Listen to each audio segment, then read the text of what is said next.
আরে ইউনূস, তোকে বাংলাদেশের টাকার উপরে মন্দিরের ফটো দিতে কে বলেছিল? বাংলাদেশের মানুষ কি তোর হাতে পায়ে ধরেছিল যে টাকার উপরে মন্দিরের ফটো দাও? আন্তর্জাতিক মহল থেকে কি তোকে প্রেসার দেওয়া হয়েছিল যে টাকার উপরে মন্দিরের ফটো দিতেই হবে? কেন তুই মন্দিরে ফটো দিতে গেলি? নকশা করো না, তোর মাথার ভিতরে যে পোকাগুলো আছে না, কানে টাস করে চড় দিয়ে পোকাগুলো বের করে দেবে। তুমি বাংলাদেশের টাকার উপরে মন্দিরের ফটো দিচ্ছ, অপরদিকে সেই মন্দিরেই গরুর মাথা রেখে দিচ্ছ।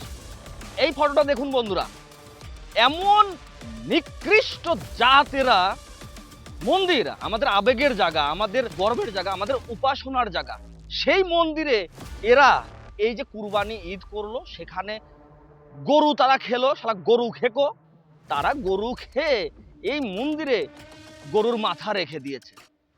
আমি ইউনূসকে স্পষ্ট ভাষায় বলতে চাই, টাকার উপরে তোমার মন্দিরের ফটো দিতে হবে না। হিন্দুদের সাথে, হিন্দুদের সরাসরি আবেগের ওপর আঘাত বন্ধ করো, হিন্দুদের সাথে নির্যাতন বন্ধ করো, না হলে তোমার পরিস্থিতি খুবই খারাপ আছে।